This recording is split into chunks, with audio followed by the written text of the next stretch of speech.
La guerre froide est un conflit indirect entre deux camps. Elle se déroule de 1947, avec la rupture officielle entre les Américains et les Soviétiques, à 1991 avec la disparition de l'URSS. On distingue trois phases du conflit. D'abord, un affrontement croissant entre le bloc de l'Ouest et le bloc de l'Est de 1947 à 1962. Puis une détente relative entre les deux camps de 1962 à 1985. Enfin, la disparition progressive de l'URSS de 1985 à 1991.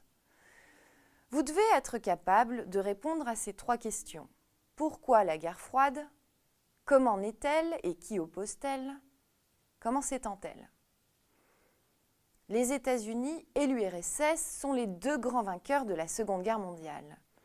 Mais de 1947 à 1962, l'affrontement est croissant entre le bloc de l'Ouest et le bloc de l'Est. À l'Ouest, le modèle des États-Unis est libéral, démocratique, capitaliste, et il encourage la liberté individuelle. À l'Est, le modèle soviétique est communiste, totalitaire et antidémocratique.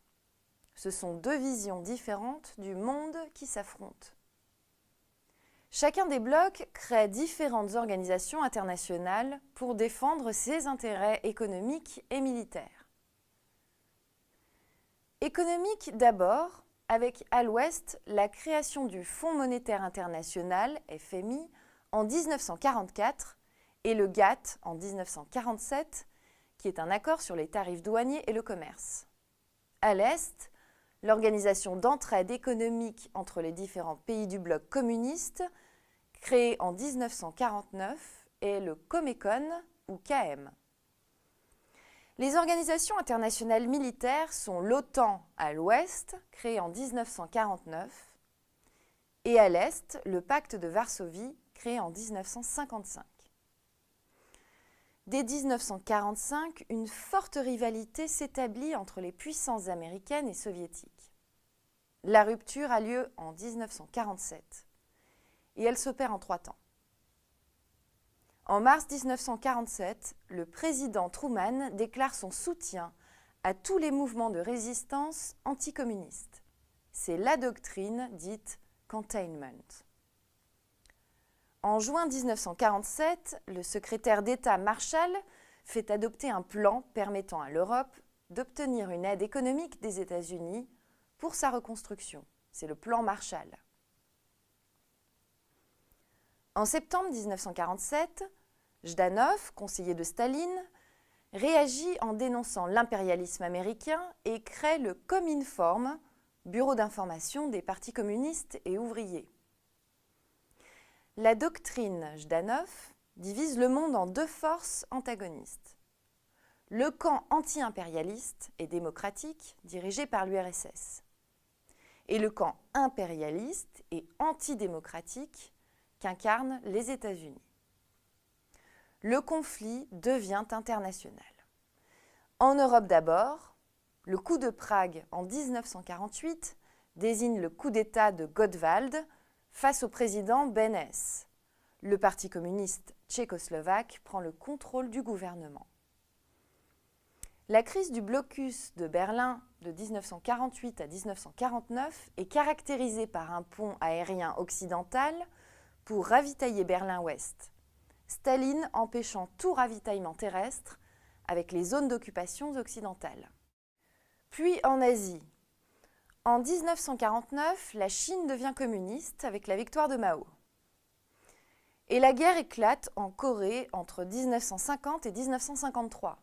Elle oppose la Corée du Nord communiste à la Corée du Sud pro-occidentale. Elle aboutit à l'armistice de Panmunjom, reconnaissant un statu quo puisque la frontière est toujours le 38e parallèle de latitude nord. La mort de Staline en 1953 est un premier changement.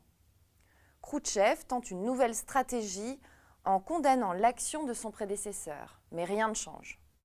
C'est l'exemple du mur de Berlin construit en 1961 qui sépare Berlin-Est de Berlin-Ouest.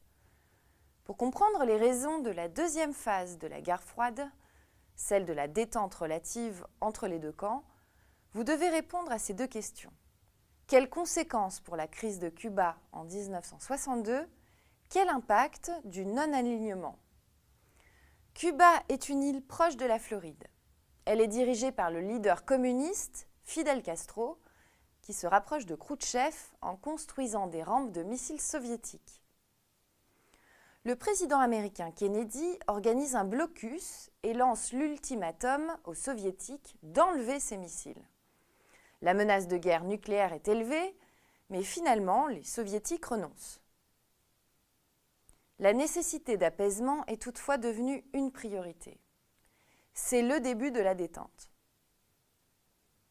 Les anciennes colonies deviennent indépendantes. C'est la fin progressive des empires coloniaux britanniques et français. L'Inde en 1947, l'Indochine en 1954 et l'Algérie en 1962. La décolonisation change la donne. La naissance du non-alignement mené par Nasser, Nehru et Tito est la recherche d'une voie de développement différente des deux proposées par les États-Unis et l'URSS. Des conflits périphériques éclatent dans les régions du Moyen-Orient et dans l'Asie du Sud-Est. Le conflit israélo-arabe, débuté en 1948 avec la création d'Israël, se régionalise. C'est la guerre des 6 jours en 1967 ou la guerre du Kippour en 1973. En 1978, l'initiative de l'Égyptien Annour el-Sadat aboutit aux accords de Camp David. C'est le premier pays arabe qui fait la paix avec Israël. Il devient de plus en plus difficile pour les deux grands blocs, Est-Ouest, de conserver un monde bipolaire stable. On observe une extension du conflit également au Liban. Et à partir de 1975, la guerre civile entre les différentes régions libanaises déstabilise la région.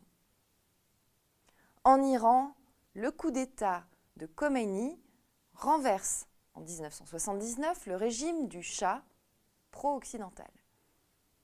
C'est la naissance d'une théocratie et d'un acteur diplomatique régional puissant. La guerre du Vietnam a lieu entre 1964 et 1975 et déstabilise complètement l'Asie du Sud-Est. Elle est un affrontement indirect entre les Soviétiques, le Vietnam du Nord et les Américains, le Vietnam du Sud. La politique soviétique se durcit, mais les Occidentaux restent fermes. L'invasion de l'Afghanistan par l'armée de l'air soviétique a lieu en décembre 1979. L'URSS justifie son intervention par la volonté de préserver le régime en place et de maintenir le calme en Asie centrale. Cela constitue un piège géostratégique pour les soviétiques. La résistance est farouche et la guerre durera 10 ans. Ronald Reagan lance en 1983 l'IDS, Initiative de défense stratégique. C'est un système de défense antimissile faisant appel aux technologies du laser et des satellites, basé en grande partie dans l'espace. Ce programme militaire est connu sous le nom de la guerre des étoiles. À partir de 1985, la guerre froide entre dans sa troisième phase, c'est la disparition progressive de l'URSS. Vous devez pouvoir comprendre les nouvelles politiques de Gorbatchev, expliquer les changements en Europe de l'Est et mettre en valeur la fin de l'URSS en 1991. En 1985, Mikhaïl Gorbatchev devient le nouveau dirigeant de l'URSS. Pour rattraper le retard soviétique, Gorbatchev lance une série de réformes qui visent à la restructuration de la société et de l'économie, c'est la perestroïka. Et à la transparence politique, pour plus de démocratisation, c'est la glasnost. Mais ces réformes ne plaisent pas aux dirigeants soviétiques, qui les jugent trop libérales. En 1989, la Pologne montre l'exemple, puis c'est la chute du mur de Berlin le 9 novembre 1989. L'effet domino est rapide. Les pays de l'Europe de l'Est veulent devenir indépendants. La Roumanie, la Hongrie suivent. La réunification allemande est officielle en 1990. En 1990, Boris Eltsine est élu président du Soviet suprême. Le putsch de Moscou, l'été 1991, aboutit à la fin du régime de Mikhaïl Gorbatchev.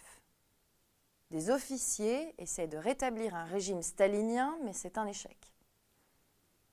Boris Eltsine est désormais le nouveau dirigeant de la Russie, car il a réussi à être le leader de la contestation contre les militaires du coup d'État. Fin décembre 1991, l'URSS devient la Fédération de Russie. La guerre froide prend fin en 1991. La guerre froide est une victoire du monde occidental et des États-Unis, devenant à l'époque l'unique superpuissance.